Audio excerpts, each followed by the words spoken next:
Hello बच्चों, चलिए प्रश्न को पढ़ते हैं। एसिटिक अम्ल को फास्फोरस एवं क्लोरीन की उपस्थिति में हैलोजनीकृत किया जा सकता है। फॉर्मिक अम्ल को इसी समान तरीके से हैलोजनीकृत नहीं किया जा सकता क्योंकि चार विकल्प दिए, सही विकल्प का पता करना है। तो आइए प्रश्न की मुख्य अवधारणा पे बात करते हैं। मुख्य अवधारणा, ये अभिक्रिया है HVZ यानी कि हेल वोहलार्ड जिलेंस्की अभिक्रिया। HVZ अभिक्रिया ये एक हैलोजनीकरण अभिक्रिया है में हैलोजन परमाणु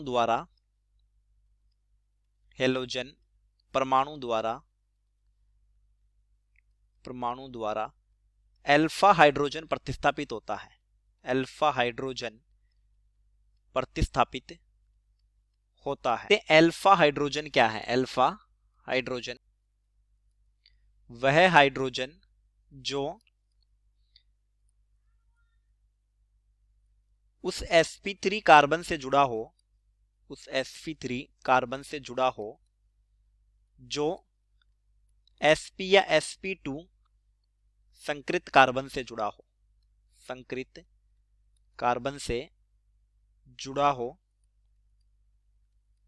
हो।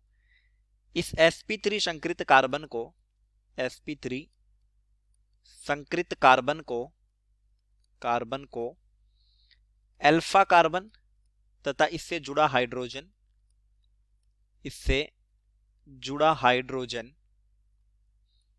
अल्फा हाइड्रोजन होगा। देखिए इस अभिक्रिया में क्या होता है, CH2H C द्विबंध O OH यह अभिक्रिया करवाते हैं फास्फोरस की उपस्थिति में क्लोरीन से यानी Cl2। तो होगा क्या, देखिए इस कार्बन का संकरण होगा sp2, ये मुख्य क्रियात्मक समूह COH है, और जिस कार्बन से जुड़ा होगा वो कार्बन कहलाएगा अल्फा कार्बन। ये अल्फा कार्बन है, इसका संकरण ही sp3 है, 4 सिग्मा बंध है, और ये हाइड्रोजन हो गया अल्फा हाइड्रोजन। तो क्लोरीन परमाणु द्वारा ये अल्फा हाइड्रोजन प्रतिस्थापित हो जाएगा और ये बन जाएगा CH2Cl C द्विबंध O OH। अभी भी इस अल्फा कार्बन पर 2 हाइड्रोजन परमाणु शेष है, ये अल्फा हाइड्रोजन है, तो फिर से इसका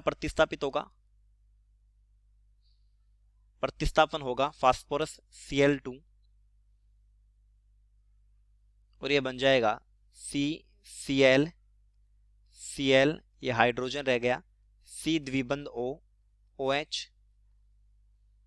अभी भी इस अल्फा कार्बन पर 1 हाइड्रोजन है और इसका फिर प्रतिस्थापन होगा,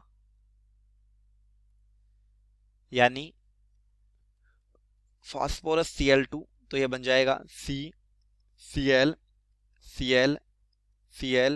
C द्विबंध O OH। यह अभिक्रिया है HVZ अभिक्रिया। लेकिन जो हमारा फॉर्मिक अम्ल है वो होता है HC द्विबंध O OH, इसको बोलते हैं फॉर्मिक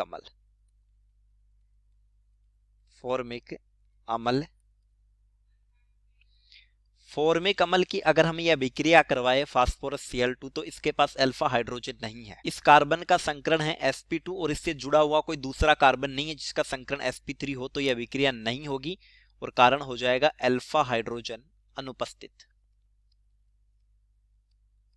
चलिए विकल्प पढ़ते हैं।